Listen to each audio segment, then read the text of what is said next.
आइए अब आपको ग्राफिक्स के जरिए दिखाते हैं कि उपचुनाव की जंग में किसने क्या क्या कहा। तो ग्राफिक्स के जरिए हम आपको जानकारी दे रहे हैं। अखिलेश यादव ने कहा कि मतदाताओं को वोट डालने से रोका गया, वोटिंग के दिन कर्फ्यू सा लगा दिया गया। उसके बाद ब्रजेश पाठक ने भी रिएक्शन दिया। सपा हताश और निराश है, अखिलेश का डर सबको दिख रहा है, ये भी बड़ा बयान उनकी तरफ से दिया गया। अब आपको बताते हैं कि राम गोपाल यादव की तरफ से क्या कुछ कहा गया। नेताजी से 3 गुना ज्यादा मतों से जीतेंगी डिंपल यादव, ये उन्होंने जीत का दावा किया है।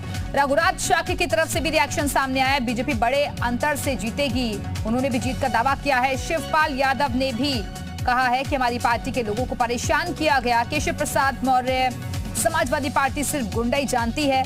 और आकाश सक्सेना की तरफ से कहा गया कि नए रामपुर का निर्माण कराना है। और इसके साथ ही आसिम रजा ने क्या कुछ कहा, तो वो भी हम आपको ग्राफिक्स के जरिए बता रहे हैं। मुसलमानों को वोट नहीं डालने दिया, तो ये अलग अलग बातें। अपने सपनों का बिजनेस शुरू करने के लिए आपको कोई भी बैंक बिजनेस लोन नहीं दे रहा?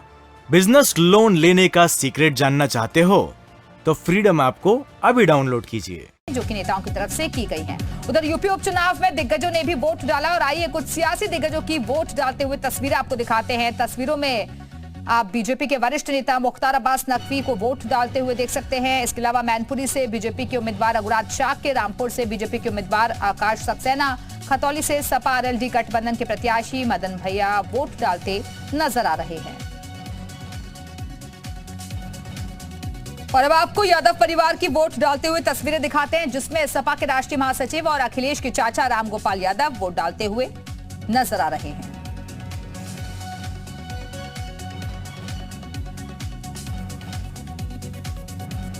यूपी विधानसभा शीतकालीन सत्र के पहले दिन योगी सरकार ने अनुपूरक बजट पेश किया। और इसके पहले पूर्व मुख्यमंत्री मुलायम सिंह यादव के निधन पर शोक प्रस्ताव रखा गया।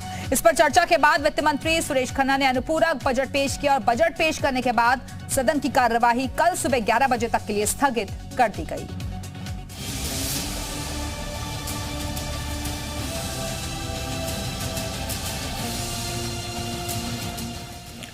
आज से यूपी विधानसभा के शीतकालीन सत्र की शुरुआत हो गई।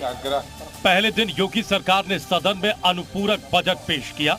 इससे पहले नेताजी मुलायम सिंह यादव को श्रद्धांजलि दी गई।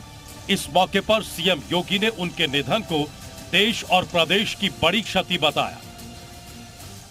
श्री मुलायम सिंह यादव जी के निधन से भारतीय राजनीति के एक संघर्षशील युग का अंत हो गया। मैं उनके प्रति श्रद्धा सुमन अर्पित करते हुए ईश्वर से उनकी आत्मा की शांति की कामना करते हुए उनके दुखी परिजनों के प्रति हार्दिक संवेदना व्यक्त करता हूं। नेताजी मुलायम सिंह यादव को श्रद्धांजलि देने के बाद सरकार ने अनुपूरक बजट पेश किया। वित्त मंत्री सुरेश खन्ना ने 33,770 करोड़ का अनुपूरक बजट पेश किया। बजट में नई योजनाओं के लिए 14,000 करोड़ रुपए का प्रस्ताव किया गया है।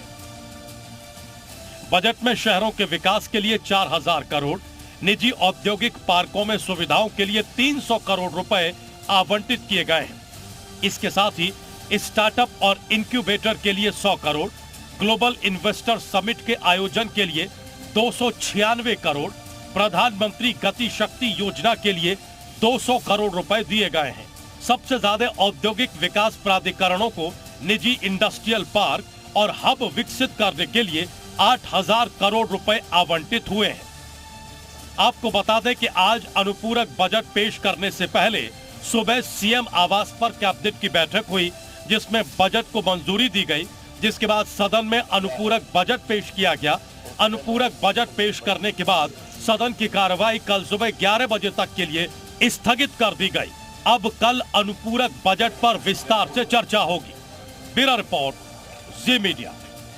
अपने सपनों का बिजनेस शुरू करने के लिए आपको कोई भी बैंक बिजनेस लोन नहीं दे रहा? बिजनेस लोन लेने का सीक्रेट जानना चाहते हो तो फ्रीडम ऐप को अभी डाउनलोड कीजिए।